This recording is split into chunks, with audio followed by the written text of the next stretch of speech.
qué competencias necesitamos para poder crear esos espacios donde hablemos de corazón a corazón. ¿Los departamentos de recursos humanos eran los menos humanos de los departamentos? Tomarnos un café con nuestro fracaso. No me pidas compromiso si no me has dado la confianza antes. ¿De qué manera somos capaces de conectar de una forma genuina? Yo no esperé a que un jefe diga tienes que ser el mejor. O sea, un líder tiene que ser capaz de empoderar.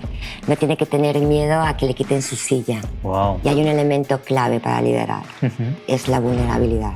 Bienvenidos a un episodio más de Dinosaurios y Cabras. Hoy me hace especial ilusión porque viene una amiga que conocí pues, en momentos turbios en la pandemia, como muchos de los que traigo. Como sabéis, este proyecto nació de aquello, de donde queríamos ser mejores, queríamos evolucionar, crecer, y algunos se quedaron en el camino y han vuelto a cometer los mismos errores o peores. Y el mundo parece que va para atrás para algunos, mientras otros parece que avanzamos y evolucionamos. Y la invitada de hoy pues, ha trabajado con las mentes de muchas personas del mundo del alto rendimiento, del deporte, del liderazgo, es profesora en la universidad, psicóloga, y prefiero que se presente ella porque no quiero meter la pata, que estoy corriendo por el filo de eso. Bienvenida, Roli. Muchas gracias, Pablo. Es un auténtico placer tenerte aquí, la verdad. Y bueno, cuando nos conocimos la primera vez hablamos de una herramienta que estábamos hablando ahora, que utilizáis, que es la sinergología. ¿Qué es la sinergología? Bueno, pues es un método de análisis e interpretación del lenguaje no verbal, no consciente o semiconsciente. Ajá. Es decir, que no está influenciado por la cultura. Lo interesante de esta herramienta es que propone un método de análisis y, bueno, para mí lo más llamativo, ¿no?, es que está centrado en todo ese lenguaje que está muy vinculado con el funcionamiento cerebral. Es decir, ahí no tenemos los gestos culturales que nos pueden mediatizar, sino que vamos un poquito más hacia adentro y siempre con la premisa de que todo pensamiento y emoción deja un reflejo en nuestra corporalidad. Entonces, es verdad que hay gestos que los podemos utilizar de forma muy consciente, pero lo que más nos interesa son esos gestos semiconscientes y no conscientes, que nos hablan mucho de la persona. Totalmente. Me encanta, porque en aquel momento pues, hablamos de liderazgo aplicando estos gestos, y también con el que es tu pareja, con David, pues hablábamos de ventas aplicando estos gestos, y fueron maravillosas las dos charlas. Así que gracias a ti y a David, que de alguna forma también está en esta charla. Vamos. Y hoy vamos a hablar más que nada de eso, del tema de... Bueno, háblanos un poco de ti, ¿no?, de tu bagaje y demás, para que la gente se sitúe, para que te conozca un poco más, porque yo no he querido entrar en profundidad, porque digo, me tiro media hora y digo, ella seguro que lo va a sintetizar mejor que yo. A ver, yo hablar de mí siempre resulta un poco con pudor, pero, ¿no? Pero voy a retomar un poquito la presentación que has hecho, ¿no? Trabajar con las mentes. Yo matizaría, sobre todo, trabajar con los corazones de las personas. Me encanta, gracias. ¿Vale? Porque al final son personas y no nos podemos olvidar de que todos tienen sus vidas, sus historias, sus bagajes, y entonces, bueno, siempre con permiso, ¿no?, adentrarte a conocerlos un poquito más y a crear un vínculo donde todo fluya, ¿no? Entonces yo creo que eso es una de las grandes premisas, y eso es lo que me llevó a poner mucho el foco en vez de esa inteligencia emocional fundamental, que sabemos que es la clave del éxito a nivel personal y laboral, también esa inteligencia relacional, ¿no? ¿Qué competencias necesitamos para poder crear esos espacios donde hablemos de corazón a corazón, hablemos de mente a mente, ¿no? Entonces, bueno, pues empecé a profundizar un poquito más sobre ello. Actualmente, bueno, pues, ¿qué estoy haciendo, no? O sea, mi bagaje empezó de pequeñita en el mundo del deporte. Para mí fue mi primera escuela y la escuela más maravillosa que he tenido, ¿no?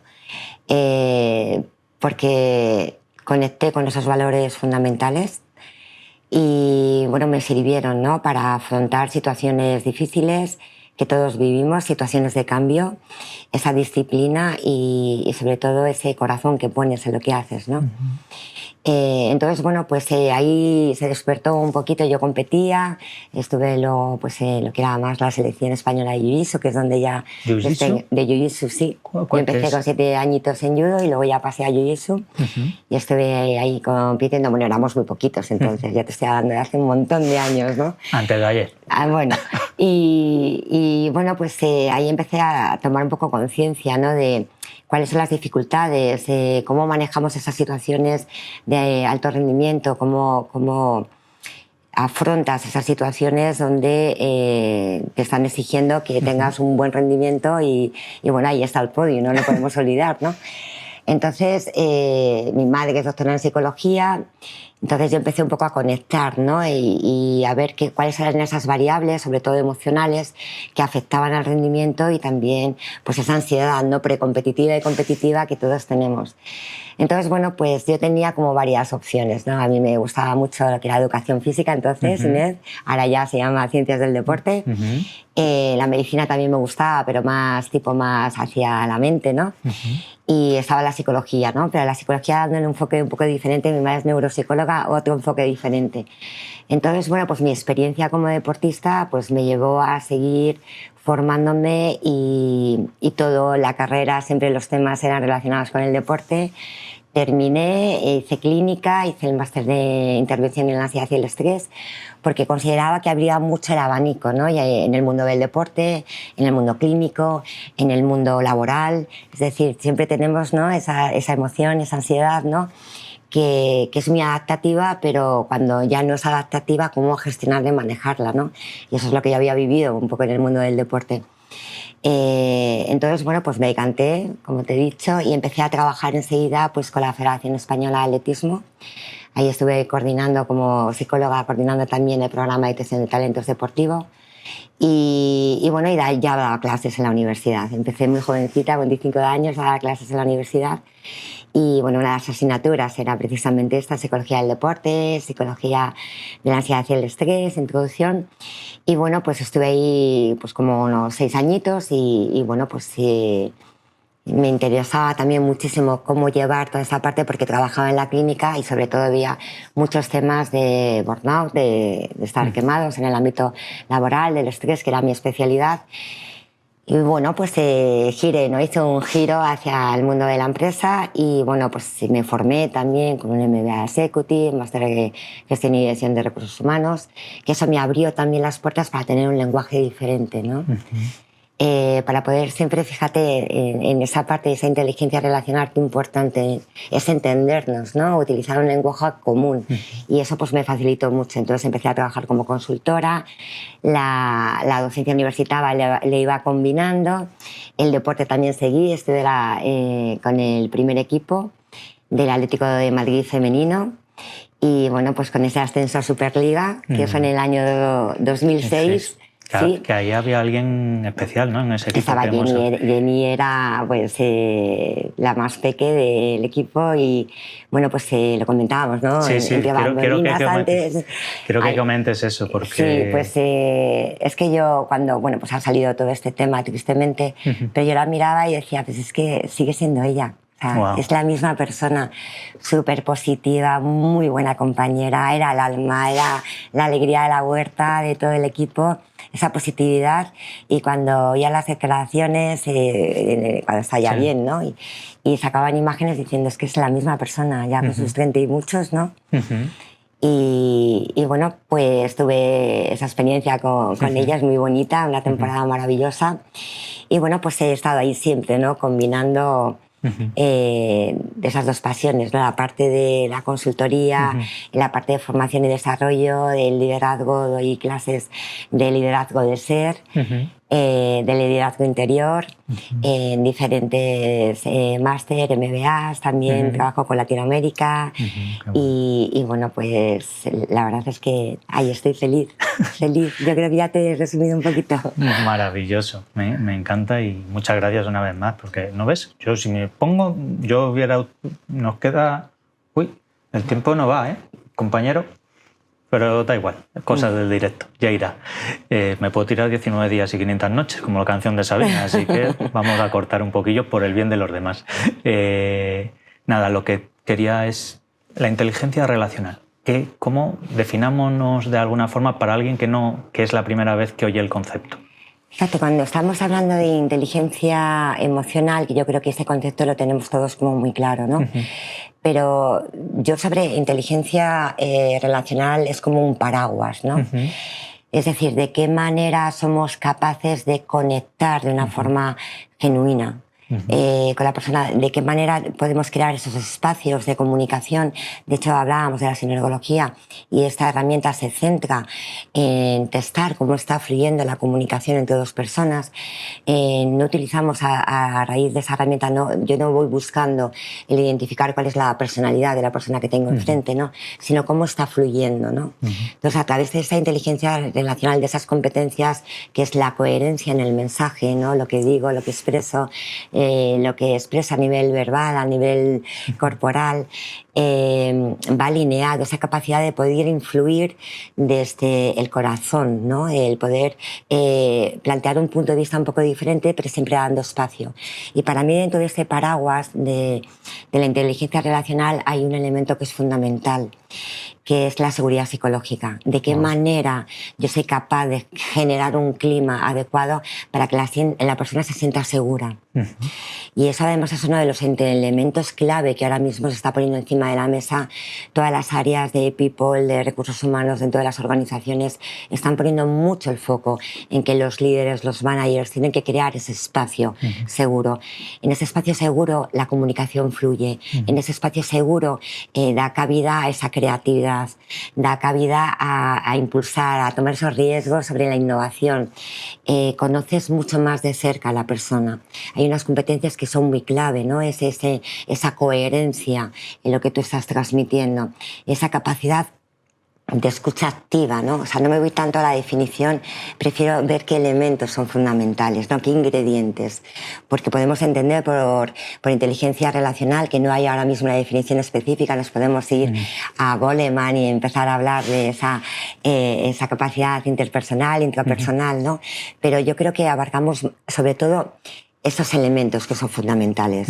Escuchar de una forma activa, escuchar más de lo que hablamos, escuchar a la otra persona, conectar, empatizar, dar espacio, hacer que esa persona se sienta seguro. Y es la única manera que tenemos de verdad de gestionar de una forma adecuada a los equipos. Es que es maravilloso, ¿no? Porque yo siento que ya está dándose cambio en las empresas.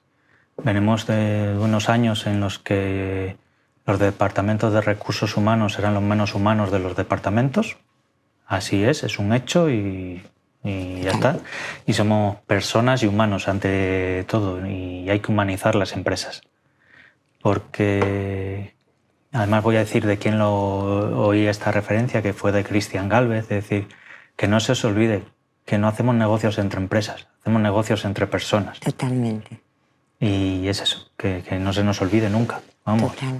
Y fíjate, esa capacidad de negociar es la inteligencia relacional. ¿Ves? Vamos tocando diferentes, no sé, paraguas. Esa capacidad de negociar, win-win, ¿no? Que ambos ganamos. Esa capacidad también de resolver conflictos, ¿no? Los conflictos viéndolos como una oportunidad. Y algo también muy, muy importante, ¿no? Bajo este paraguas de esa inteligencia relacional damos cabida al fracaso. ¡Wow! ¡Qué bonito! El fracaso, ¿no? Que ahora ya se está oyendo mucho a las organizaciones. De innovación conlleva un riesgo y también efectivamente conlleva esa capacidad de poder gestionar de una forma adecuada los fracasos. Fíjate, estamos hoy a juegos, pues el máster tenía un estudio de caso con mis alumnos del MBA de Westfield y hablábamos precisamente de esto, ¿no? Decían, bueno, pues ahora la cultura del fracaso, ¿se premia el fracaso o no? No. Lo que se premia es el aprendizaje de ese fracaso. Qué bonito. Eso es lo que tenemos que reconocer y premiar, ¿no? ¿Qué aprendizaje hemos extraído? Tomarnos un café con nuestro fracaso, conversar con él, ¿no? Porque siempre el fracaso lo que hacemos es meterlo en un cajón, le damos una llave, ¿no? Y lo dejamos ahí. Y esa llave, bueno, la mandamos por la ventana y que caiga, la escondemos. Pues lo más lejos posible. Eso es, pero cuando coges esa llave, ¿no? Abres, ¿no? Y le invitas a un café, a un té, a tu fracaso y hablas cara a cara con él, ¿no? Y en ese momento, porque tú ya no eres la misma persona. Ni para Dios. Entonces, ¿qué es lo que te ha aportado? ¿Qué es lo que has aprendido? ¿Qué oportunidad te ha brindado? ¿Qué aprendizajes traes? Entonces, bueno, pues se te abre otro mundo, ¿no? Entonces, desde esta inteligencia relacional damos cabida, ¿no? Sustentamos con esa seguridad psicológica donde la persona le invitamos a que pueda tener esa conversación.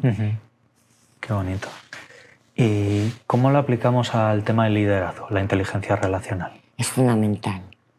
O sea, para mí es la base.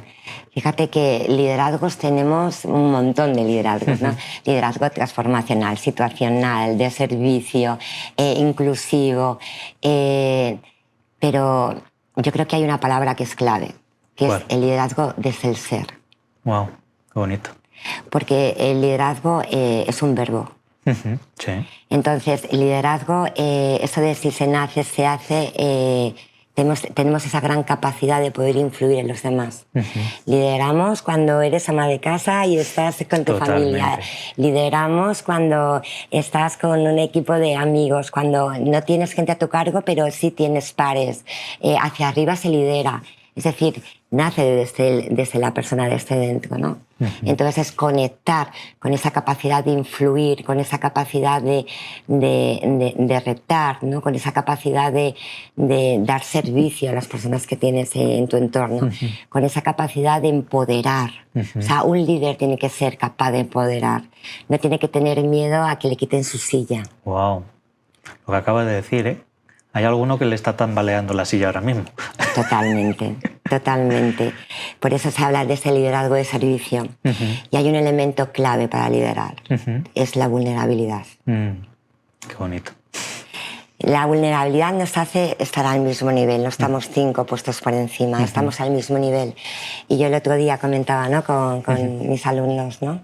del MBA ya grandes, ¿no? Ellos están, es el executive, ellos ya tienen muchos años de responsabilidad con equipos y lo hablábamos, ¿no? Cuando tú muestras tu vulnerabilidad, tu equipo se blinda hacia ti. Wow. Se blinda, o sea, te ofrece el mayor apoyo. Entonces, tomemos conciencia, ¿no? Nacimos como seres vulnerables y esa vulnerabilidad nos hizo ser grandes en lo que somos ahora mismo, ¿no? Entonces, cuando trasladas y eres capaz de trasladarlo, generas compromiso, generas cohesión, generas confianza fundamental, fundamental para poder mantener una relación humana. Me encanta. Bueno, con esto yo lo aprendí de Brené Brown, o lo estoy diciendo mal. Brené Brown, no, por tema de vulnerabilidad, el poder de la vulnerabilidad de Estados Unidos. Sé que es rubia y demás y tiene varias charlas y demás. Y de hecho el último, bueno, los Reyes Magos, porque no sé a qué edad van a ver este podcast y no quiero tener problemas. Pues los Reyes Magos me trajeron el último libro de Brené Brown, que es... Ahora el que no se acuerda del nombre soy yo. Yo soy malísima para los nombres. Pues no, ya lo pondré en el título cuando me acuerde. Genial. Algo más fuerte. Ya lo buscaremos y lo pondré en los comentarios. Y este es el libro que no me acordaba. ¿No ves? Genial. Esto también me pasaba. Te dije que me iba a pasar. Y no me ha pasado en los otros 6 que llevo grabado. Absolutamente nada. No pasa nada. Hemos hablado de vulnerabilidad y mira qué me está pasando. No pasa nada. Cosas del directo. No, es maravilloso. Ay, mira, te tengo una pregunta que hacer, ¿vale? Porque hay una cosa que yo aprendí hace años. No voy a decir el profesor el mentor o referente que lo aprendí, pero quiero saber tu punto de vista, ¿vale? Porque lo estoy utilizando mucho, digo, y a lo mejor estoy equivocado. Y entonces me abro a que me des otro punto de vista, ¿vale? Y decía que la confianza es un tema binario, 0 o 1. Total. Es decir, y te o digo, la tienes o no la tienes. O la tienes. Y cuando la pierdes ya nunca la recuperas. Es muy difícil de recuperar. Porque yo el ejemplo que aprendí, ya que me estás contestando esto, digo el referente, ¿vale? Antes no, por si acaso me lo contradecías. Y por eso le estaba guardando. Es de Alex Rovira, ¿vale? Durante muchos años me he leído todo el libro que caía de Alex Rovira, yo me lo leía, ¿vale? Y entonces eso, yo lo aprendí de él, y 0 a 1, y el ejemplo era muy claro. Dices, si tu pareja te engaña, o si tú engañas a tu pareja, porque esto es así, ¿vuelves a confiar en él? Hay gente que es capaz de hacerlo, fíjate. Yo siento Jesús de Nazaret, ayuno y el perdón. Tiene que haber un trabajo muy personal, un trabajo porque te encuentras casos donde hay esa capacidad de compasión, esa capacidad de perdonar, ¿no? Entonces, bueno, se está hablando mucho ahora toda la parte de la psicología de tercera generación, ¿no? Se basa mucho en la compasión, se basa mucho en mirar hacia adentro, se basa mucho en mirar, ¿no? Y hay personas que sí son, para mí son maravillosas, ¿no? Esas personas que sí son maestros, capaces de volver a confiar. Pero sí que es verdad que es un tesoro muy delicado, la confianza. Es que yo parto de siempre doy, es decir, mi confianza la tienes, ya está. Claro, cuando va de vuelta, duele mucho y es eso, el recomponer eso, los corazones rotos, recomponerlos cuando vives intensamente, que das todo el amor, ¿no? Es más difícil de recomponer. Entonces, es algo a lo mejor a trabajar. ¿Quién sabe? Sí, estoy convencida. Sí. Total. No, y porque esto, a lo mejor la gente está pensando ahora mismo que estamos hablando de temas personales, pero esto lo puedes llevar al equipo perfectamente. Porque hay uno de los libros que me encanta, que es Los 5 lenguajes del amor. Yo esto lo he pasado a utilizarlo en el trabajo y funciona igual. Vamos. Totalmente. La confianza es un tesoro. O es una planta, ¿no? Sí. Y entonces hay que cuidarla. Utilizan el concepto de la planta. Hay que cuidarla, hay que alimentarla y es verdad que es frágil, ¿no? Porque si dejas de alimentar esa confianza, se muere, ¿no? Entonces, es un tesoro muy valioso y el compromiso no se puede generar si no hay confianza. Exacto. Primero la confianza y después viene el compromiso. No puede ser un orden referente. Es decir, no me pidas compromiso si no me has dado la confianza antes. Y eso pasa, ¿no? Y nos lo encontramos muchas veces, ¿no? Dentro de las organizaciones, que se está exigiendo mucho compromiso a los trabajadores, pero ¿y qué se está devolviendo, no? Entonces, es para hacérselo mirar, ¿no? Y ahí el papel del líder es fundamental. Mira, hemos estado, como te comentaba, es que como lo he tenido hace 2 días con los estudios de caso, como Patagonia, ¿no? Como Ben & Jerry, que estuve trabajando con ellos, ¿no? Y con ese liderazgo inclusivo, ¿no? Y dices, realmente es fundamental. Y decían, pero claro, es que estas organizaciones hay 2, 3, ¿no? Pero no hay más. Bien, vale, sí, pero ¿y tú qué puedes hacer en tu día a día? ¿Tú qué puedes hacer con tu equipo? O sea, nosotros tenemos, evidentemente, desde arriba, tiene que ir en cascada, ¿no? Pero igual tú puedes hacer muchas más cosas de las que estás haciendo ahora mismo, ¿no? Me has abierto esa veda y yo la voy a coger. No pienso callar. Y por esto es un poco irreverente a veces y al que le toque es suyo, no mío. Tú tienes el poder, y esto lo aprendí de los 7 hábitos de la gente altamente efectiva, del SER, creo que es SER, si no me equivoco, Stephen Covey. Que fue cuando yo quería ser mejor project manager, llegó ese libro a mi vida y yo no lo había acabado y ya le estaba aplicando en mi equipo. Era la primera vez que en vez de los libros los aplicaba en mí, lo aplicaba en mi equipo. Y fue maravilloso, fue en Vietnam. Y cómo se cambió la organización. Yo no esperé a que un jefe diga tienes que ser el mejor project manager en ese momento, mejor líder. No, dije yo quiero mejorar quiero ser mejor profesional. Y leí ese libro y empecé a aplicarlo. Y es el círculo de la influencia, ¿no? De decir, tú puedes abarcar a lo que puedes controlar. Y yo además esto lo aprendí el primer año de la carrera, con un becario del profesor de dibujo. Pero si no recuerdo mal, él se llamaba Serafín y el profesor era Oti. Y él nos dijo, no hagáis caso de lo que se dice en el pasillo. Y yo lo cogí como máximo. Es decir, en mi vida para siempre, y en las empresas siempre me ha pasado lo mismo. Que siempre hay turbulencias, siempre hay crisis, y en los pasillos están hablando un huevo de cosas que no puedes controlar. De los superiores, que si van a echar a la mitad, que si se van a agarrar a 3 subcontratas, que si van a dejar de pagar. Y yo a mi equipo le digo, preocuparos de vuestro trabajo. Yo me ocupo para arriba y para abajo. Es decir, y yo me hago responsable de hasta lo del último peón y de las subcontratas. Porque esos son mi equipo. Las subcontratas son mi equipo, no son mi competencia. Yo no vengo a chucharles. Y eso, pues eso, es decir, es un poco lo que dice. Te tengo que ser un poco controvertido eso de que no puedes hacer nada si no te lo dice la organización. Y digo, yo lo estoy haciendo, aunque la organización no me lo pida. Hay que ser disruptivos, ¿no? Que es una de las grandes palabras también que se oye ahora mismo. Hay que ser disruptivos. Sí, pero ¿qué conlleva ser disruptivo, no? Entrar en crisis de identidad, entrar en crisis de organización y de sistemas, hacer tambalear una organización y una estructura que a veces pues llevan muchos años trabajando de una misma manera con un mismo procedimiento, y lleva a ser, yo en vez de disruptivo, que pues está muy manido también, yo lo llamo loco. Hay que ser un puñetero loco, un kamikaze, y decir, pues yo esto lo cambio, porque es mi forma de ser, como tú decías, liderar desde el ser, y esta es mi esencia. En su momento en Vietnam, ese jefe que me contrató para eso, voy a dar un ejemplo que daba en la comida. Yo le dije, mira, yo sé vietnamita porque he estado con una pareja vietnamita durante 7 años y creando mi primer proyecto en Vietnam, y sé algo de vietnamita. Dice, entonces, haz una cosa, te lo escondes para ti, y en las reuniones tú sabes de lo que hablan, pero ellos no saben que tú lo entiendes. Y eso hice durante unos meses. No funcionó para nada. Claro. Porque no era mi ser, no era mi esencia. Total. Cuando yo quise ser mejor project manager, ¿qué hice lo primero? Empezar a utilizar 3 o 4 vietnamitas. Y te vas a reír mucho porque yo aprendí vietnamita en el sur, que es como aprender español en el sur de España. También andaluz. Igual. Yo aprendí el vietnamita andaluz, ¿vale?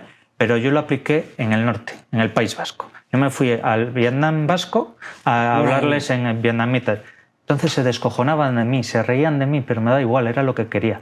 ¿Por qué? Yo utilizaba el vietnamita para romper el hielo. Después ya hablábamos de negocios en inglés, pero era romper el hielo. Lo que tienes que hacer es romper el hielo siempre. Total. Pero además estás mostrando que te estás interesando por conocer su idioma, estás haciendo un esfuerzo por hablar su idioma, y eso se valora. Mucho. Pero es verdad que aquí en España con el tema de los idiomas tenemos siempre ese temor, esa vergüenza, ¿no? ¿Lo hacemos perfecto o no? Pero es esa vulnerabilidad. Total. No soy experto en esto, yo no sé, pero intento, estoy haciendo ese esfuerzo y la gente te acoge. Cambia el país. Total. Es decir, es igual, yo siempre cuando va la gente a Vietnam, por ejemplo, en concreto, digo, apréndete 4 palabras. 4. Y digo, yo colaboré con un amigo en su blog de viajes, tenía una agencia de viajes allá, y era, ¿cómo era? ¿Vietnamita para viajeros? No. No me acuerdo del título que era. Pero la primera lección es cero vergüenza. Cero vergüenza. No tengan miedo. Es decir, ¿por qué? El vietnamita es igual que el chino, ¿vale? Son 6 tipos de acento, por lo cual vas a cometer el error fijo. Siempre. Entonces, bueno, ya partiendo de eso... Entonces, tú vas a pedir ternera para comer y te vas a decir nube. Entonces, se va a descojonar y digo, pero nos vamos a reír por lo menos. Sí, y después lo que vas a hacer es señalar y te van a dar eso. Así Total. Que sin problema. Entonces, es maravilloso eso. Volvemos a la vulnerabilidad, volvemos a los idiomas, a la interculturalidad. Mira, esto no lo tenía preparado. Porque tú has trabajado con equipos interculturales. ¿Qué riqueza tiene trabajar en un equipo intercultural? Pues te abre un mundo, ¿no? Porque pensamos que lo nuestro es lo único, ¿no? Entonces, el ver diferentes perspectivas, el conectar un poco con esas culturas que son muy diferentes a las tuyas. Eso me ha pasado especialmente en la Latinoamérica. Tenemos el mismo lenguaje, pero qué diferencias tan grandes y tan maravillosas, ¿no? El acoger y esa diferencia, verla como una gran oportunidad, porque te cambia totalmente. Entonces, ir cambiando esos estereotipos que tienes, abrirte la mente a otras ideas totalmente diferentes, a otros estilos de comunicación diferentes, ¿no? Entonces, yo creo que eso enriquece muchísimo. Enriquece una barbaridad. No, es maravilloso. Cuando pruebas a trabajar con... aparte es que ahora es que es imposible no estar en un equipo intercultural. Es que es imposible. Total. Para mí, emigrantes no existen. Es decir, todos somos emigrantes de alguna forma. Totalmente, de acuerdo. Todos estamos en un lugar y en ese país. Yo en Vietnam estaba entre filipinos, vietnamitas, españoles. Aquí estoy. Qué riqueza de cultura. Ecuador, Colombia. Es eso, es la riqueza de las culturas. Y es eso, porque eso te hace cuestionar tu identidad. Todo tipo de creencias. Total. Vienen las espirituales, vienen las organizacionales, las familiares, las culturales, hábitos, y tienes que quedarte con lo mejor de cada una. Totalmente. Y verlo siempre como una oportunidad y un enriquecimiento personal. Total. Siempre. Eso es un win-win. Total. Es un win-win. Total. Es. Mira, me viene uno de los temas que quería tratar, que es el tema de la gestión del estrés. Porque en las empresas, la gestión del estrés, es decir, sobre todo a ciertos niveles, la presión que, pues, en mi mundo de la construcción es en el que yo me he manejado más, pues eso, la presión que hay es muy gorda. Que te lleva a obsesionarte con el trabajo, muchas veces por nuestra responsabilidad y compromiso, pero te olvidas también de la vida familiar y personal. Vamos a hablar primero de la parte de gestión del estrés y después nos metemos en la parte personal. ¿Te parece? Sí.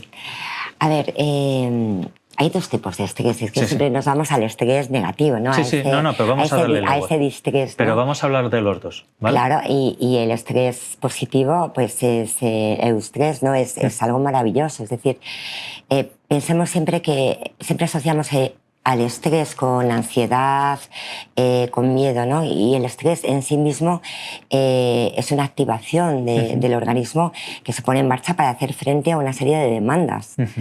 Entonces puede conllevar un conjunto diferente de emociones. Ante una misma situación a ti te puede generar ansiedad, a tú le puede generar miedo y a tú le puede generar disfrute. Sí, se me están viniendo cosas.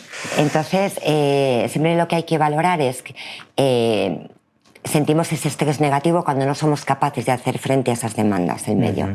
Nuestro organismo está preparado para hacer frente a ellas, pero cuando no tenemos los recursos necesarios, y que pueden ser recursos del tipo cognitivo, no sé cómo realizarlo, recursos de tiempo, recursos económicos, recursos técnicos. Pero uno de los peores, a los que tú te estabas también vinculando, es ese recurso de tiempo, ¿no? Es decir, esa expresión de es que me faltan horas al día para poder hacer frente a todas esas demandas que me están exigiendo esa situación, ¿no? Y bueno, pues a lo mejor ahí yo sí que lo vincularía con un tema de prioridades y de planificación.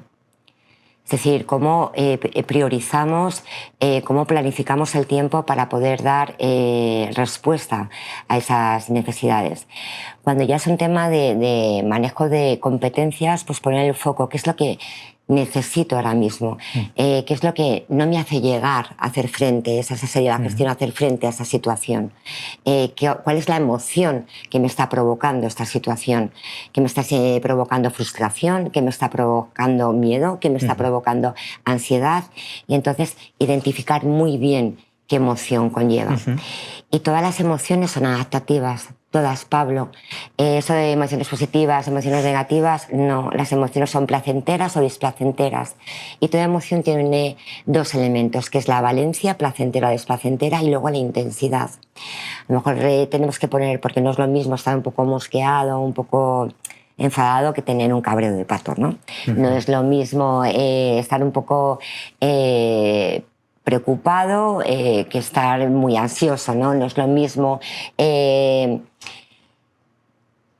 Lo importante es valorar qué intensidad tiene. Porque el miedo, hay que abrazar al miedo. Siempre el no sientas miedo, no, siente miedo, porque el miedo nos hace ser precavidos. cuando la intensidad es baja. Y el ser precavidos te ayuda a ponerte en diferentes escenarios. ¿Vale? Precaución con esto. Entonces, ¿qué escenario sería el más aconsejable? Valorar riesgos, con lo cual el miedo tiene que estar en nuestras vidas, es fundamental. Ahora bien, si es muy intenso, nos llega a paralizar.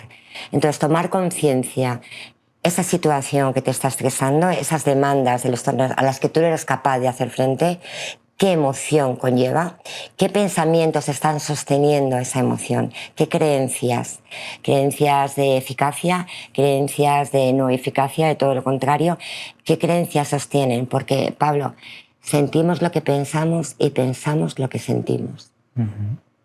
Totalmente. Entonces, una vez, ¿qué intensidad? ¿Con qué intensidad estoy viviendo esta emoción? ¿Bajo intensidad? ¿Qué puedo hacer para bajar intensidad? Estoy muy frustrado, estoy muy cabreado, necesito un tiempo fuera. Me puedo ir a dar un paseo, puedo cambiar en ese momento el foco, cambia de actividad en ese momento, haz un cambio, ponte a leer si quieres algo, una noticia que te ha interesado, si estás en tu espacio laboral, me puedo ir a tomar un té, un café, salgo de ese espacio, bajo intensidad.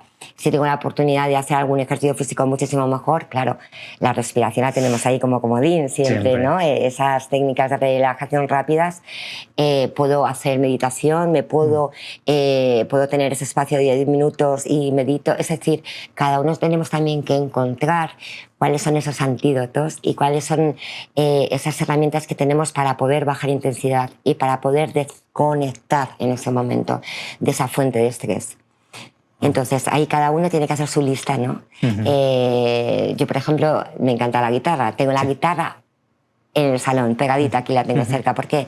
Porque en un momento determinado la tengo a mano y entonces puedo, ¿no? Y digo, 10 minutos, me conecto y desconecto con esa fuente, ¿no? Entonces, para mí esos son los elementos de la gestión, ¿no? Priorizar tiempos, buena planificación. Y antes de eso, identificar qué emoción estoy sintiendo, valorar qué valencia tiene, la intensidad, qué puedo hacer para bajar esa intensidad. Y luego pues tenemos esas acciones, ¿no? Esa paella, ¿no? De qué podemos hacer para llegar a casa y dejar la mochila del estrés en la puerta y no pasarla dentro. Qué bonito. Me encanta y quiero profundizar en una de ellas. Lo siento, soy un yonki, sí. ¿Vale? Y es en la de respiraciones. ¿Vale? ¿Por qué? Porque pues yo me gusta experimentar en mi vida y gracias a eso pues estoy consiguiendo todo lo que estoy consiguiendo. Es un hecho, ¿no? Y he dado con las respiraciones conscientes y con los baños de hielo, a lo cual ya es otro tema y en eso no vamos a entrar, ¿vale? Pero solo el hecho de respiraciones, de ¿cuál es el poder de la respiración? Fijaros, es que desde que nacemos necesitamos, ¿cómo sabemos que el bebé está vivo? Porque respira, porque llora, porque grita, es decir, la respiración. Y si tú te das cuenta, los bebés respiran de forma perfecta. Los pequeñitos respiran de forma perfecta, abdominal, o sea, perfecta, ¿no? Y ya cuando vamos avanzando, esa ansiedad hace que sea más diafragmática, eso ya nos complica, ¿no? Entonces tenemos que volver a retomar esos ejercicios de respiración y empezar a practicarlos desde muy pequeñitos. O sea, yo con mis alumnos en el grado de educación siempre se los digo, hacemos actividades como los más pequeños de respiración. Entonces, les estamos ayudando a que se vayan autorregulando cómo bajar esa intensidad, ¿no? Entonces, cuando ya lo vas haciendo un hábito, cuando se convierte en un hábito, es maravilloso el tomar conciencia, porque cuando estamos alterados lo que más falla en ese momento es la respiración. Entonces, date tu espacio, toma conciencia de ello, ¿no? Todo lo que se trabaja en Mindfulness, tanto, sí, ¿no? Toma conciencia, vuelve con esos ejercicios de respiración, empieza a contar si quieres, de manera que haces una tarea distractora al tiempo que vas focalizando, ¿no? En cómo se llenan tus pulmones, cómo sale el aire. Ayuda mucho, pero eso hay que entrenarlo. Total, se entrena. De hecho, me encanta que lo menciones porque justo la primera vez que he tenido una sesión privada de respiración consciente y que hice el taller y después el baño en hielo, era en República Dominicana, unas vacaciones que tenía hace unas semanas y el instructor me dice, ¿tú algo has hecho de esto? Y yo, algo, solo algo. Y fue muy gracioso, ¿no? El tema de la respiración pues cómo bajaba, cómo subía, cómo ibas gestionando eso, la energía dentro de ti y cómo, pues eso, metiéndote en el hielo dices, no, esto es una frase además que, no sé si te suena el programa La Ruta Quetzal, yo fui en el 96, nos decía, el frío es psicológico, pues ahora lo he comprendido. Claro. Pues si he hecho cálculos del 96 a esta fecha, pues el frío es psicológico. Es decir, con tu mente y con tu respiración lo puedes controlar. Y ese instructor me decía, porque yo hago triatlones y vuelvo ahora a entrenar, me dice, cuando corras, respira solo por la nariz, por eso y tal. Me hizo pensar y digo, hostia, pues tengo que indagar esto, cómo llevan para el ritmo, para cansarse menos, para no sé qué, y hostia, cómo todo influye, ¿no? Total, o sea, yo me acuerdo desde muy pequeñita, bueno, es verdad que ahí con mi madre pues trabajábamos mucho con Schul, ¿sí? Y toda la parte de respiración, toda la parte, bueno, inclusive, ¿no? De llegar a poner parte del cuerpo frío, caliente, ¿no? Y haciendo, y es verdad que estaba muy entrenada y eso, y yo pues cuando competía, ¿no? Y cuando estás en Kumite, pues es que son muy pocos minutos, entonces como vas trabajando con esa respiración y haciendo pruebas y es crucial. Pero hay que empezar desde muy chiquititos. Sí. Bueno, nunca es tarde. Nunca. Claro, pues, más pequeñitos podemos empezar. Exacto. O sea, me ponía el foco ahora mismo en los alumnos, ¿no? Empecemos a trabajar ya desde muy pequeñitos. Exacto. No, pero me encanta, porque ahí voy a decir, porque María sé que va a ver esto, una miembro de mi equipo, y como a Lucía, que es su hija pequeña, le enseña cosas, dice, mira, he aprendido esto, vamos a hacerlo. Y como Lucía después, además, lo aplica y se lo enseña a sus amigas. Es que y eso es súper bonito, porque si no recuerdo mal, no quiero fallar, creo que son 10 años lo que tiene Lucía, y entonces es muy bonito ver eso, cómo ya empiezas como un juego, que es lo que se nos ha olvidado, que somos niños jugando, aprendes volviendo a ser un niño y así aprendes más rápido y lo aplicas más rápido y lo que hablábamos antes del fracaso, no tienes miedo a fracasar. Cuando eres un niño, pues he perdido, pues la siguiente la gano. Claro. Ya está. Es un juego. Creo que por el tiempo que nos queda nos toca entrar en las preguntas que tenemos. La primera es para ti, pero para que se la digas a Eustaquio. Y es, ¿qué te gustaría decirle a Eustaquio y a nuestro dinosaurio? Sobre... liderazgo, sobre todo lo que hemos hablado, de qué mensaje le quieres transmitir. Que en resumen, que se le quede con él. Bueno, pues para trabajar esa vulnerabilidad, ¿no? Y para ver las grandes posibilidades, le invito también a él a tomarse un cafetito o un dinosaurio más pequeñito con su fracaso. Con su fracaso. Qué bonito. Qué bueno. Tener esa conversación maravillosa con él y darle las gracias. Eso siempre. Al fracaso porque pudiste aprender mucho de él. Y a la cabra loca, ¿qué la decimos a las cabras? A las cabras. Ay. Que tienen un potencial inmenso, que son muy grandes, que tienen mucho que hacer por delante, que se acerquen a esos dinosaurios, que tienen mucho que enseñarles. Qué maravilloso. Y ahora nos toca las recomendaciones que hacemos en cada episodio. Sí. Vamos primero la película y con por qué. A ver, era En busca de la felicidad. Así es. Bueno, me apasionó porque además es un hecho real. Yo se lo he puesto a los alumnos. Sí, lo es. Escenas y... Bueno, eso sí que es resiliencia, lo demás es tontería, ¿no? Exacto. Y sobre todo esa positividad, cómo es capaz de derrumbarse, levantarse, cómo seguir buscando, ¿no? Esa oportunidad, no dejarla escapar. Y sobre todo la enseñanza tan maravillosa que le ofreció a su hijo. Total. Y yo aquí quiero sumar, ¿vale? Porque me ha encantado, es una de mis películas preferidas, pero también por el actor. El actor. Will Smith, cualquier película que cojas, cualquiera, yo creo que incluso las que más raras que tiene, tiene mensaje. Y las cosas, pues bueno, la vida te pega nunca mejor dicho, leñazos para volverte a levantar. Y por algo hizo Mohamed Ali y por algo está de vuelta. Vamos, así que me encanta que me hayas traído esa película de recomendación. Sí, además con su hijo. Con su hijo, por esto. La relación que, con su hijo es maravillosa y cómo el hijo ha evolucionado y es muy bonito. Es un papelón, es una película muy, muy, muy recomendable. O sea, es como... Ahora vamos a la canción. Ay, pues no es de Bunbury, pero la canta la versión a Bunbury y es El jinete. El jinete. Bueno, es que te quiebra, ¿no? Es espectacular, es, bueno, pues es en nuestro, ¿no? Pues cuando te marchas, cuando te mueres, ¿no? Y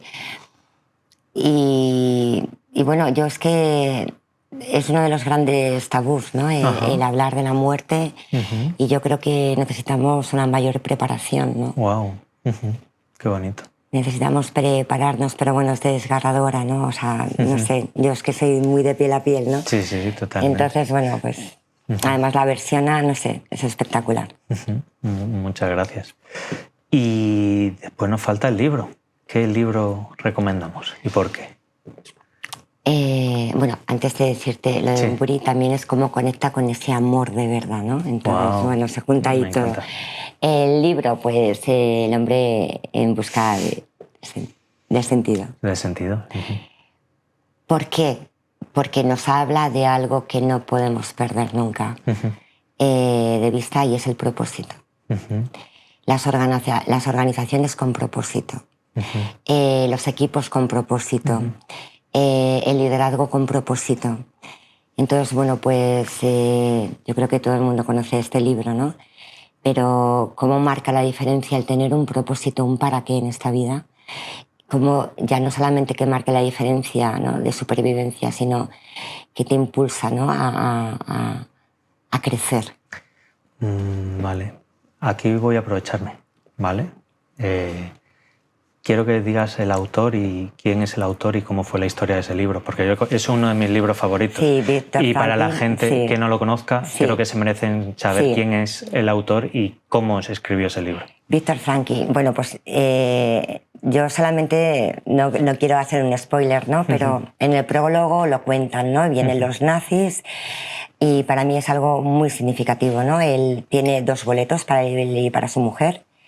Él es un gran médico, psiquiatra, y bueno, pues tenía esos boletos para, si no recuerdo mal, para irse a América, a Estados Unidos. Y bueno, pues su padre especialmente estaba enfermo, y bueno, pues sale, está caminando por la calle, hay un bombardeo, y entonces bombardean una sinagoga en 1000 pedazos, ¿no? Y entonces, bueno, pues cuando se va acercando ve uno de esos grandes mandamientos de honrarás a tu padre y a tu madre. Wow. Y eso fue lo que hizo conectar y tomar la decisión de no marcharse. Wow.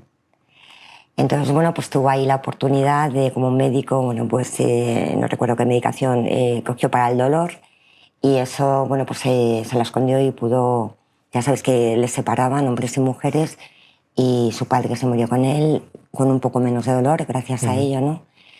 Y bueno, la enseñanza es, bueno, pues cómo se ve en el libro los horrores que puede hacer un ser humano, como los mayores verdugos ya no solamente eran los nazis, sino también judíos que tenían, ¿no?, que controlar a los demás y todo lo que hacían. Y entonces ver cómo esa supervivencia al final radicaba en tener ese propósito de vida, de salud, ¿no? Creo que ya hemos creado el interés por el libro, ¿no? Espero no haber hecho mucho spoiler. No, pero yo tenía ganas de que hiciesen más spoilers, la verdad. Yo estaba esperando otras cosas, pero está maravillosa. La introducción ha sido no esperada y me encanta. Por eso he aprovechado. Perseguido al prólogo. Sí, por eso nos lo has hecho muy bien. Y tengo una pregunta más que no te he enseñado y no te he dicho. ¿Vale? Venga. Y es, ¿qué es lo más orgullosa que estás de tu hija Ariadna? Te iba a decir, ¿qué es lo más orgulloso? Te iba a decir de mi hija Ariadna. De tu hija Ariadna. Bueno, la capacidad de superación que ha tenido. porque siendo tan pequeñita vivió una situación de bullying muy dura y cómo fue capaz de reconducirlo y ser la maravillosa persona que es ahora mismo. Una persona sensible, una persona que cuida a sus amigos, una persona que no consiente, que cuando ve una situación de maltrato alrededor es la primera que levanta la mano para decirlo, y cómo fue capaz de superar esa situación y cómo ser la persona que es haber crecido con ello. Esa capacidad de resiliencia. Qué bonito. Sí. Muchísimas gracias, Roli. Ha sido un auténtico placer tenerte aquí, por todo lo que hemos compartido, todo lo que ha fluido. ¿Dónde te pueden encontrar o cómo se pueden estar en contacto contigo? Si alguien... Pues por LinkedIn estoy ahí, Rolina Blet, ahí me encuentran y yo... Es verdad que voy buscando huequitos y voy contestando, ahí estoy para lo que necesitéis. Pues lo pondremos en la descripción, ¿vale? Por supuesto. Pues si alguien se ve que le puedes ayudar en algo. Genial, aquí estoy. Muchísimas gracias. Gracias a ti, ha sido una entrevista maravillosa, siempre muy cómoda a tu lado. Tienes una capacidad de escucha activa maravillosa, de conectar de corazón a corazón, una humildad increíble. Tienes unos valores como persona maravillosos y como profesional me consta que también. Así que siempre es un placer compartir estos ratitos contigo. Gracias a ti, de verdad. Un placer. Pues nada, muchísimas gracias a todos por llegar hasta aquí y bueno, como sabéis, nos vemos la semana que viene y siempre listos, vamos con todo. Oye, cariño, la canción de Boom, tanto que es la del jinete, se llama El Jinete. El Jinete, ¿no? Es una versión de una canción muy antigua, pero no me acuerdo de quién es. Otra canción que me gusta mucho no se te ocurra, ¿no?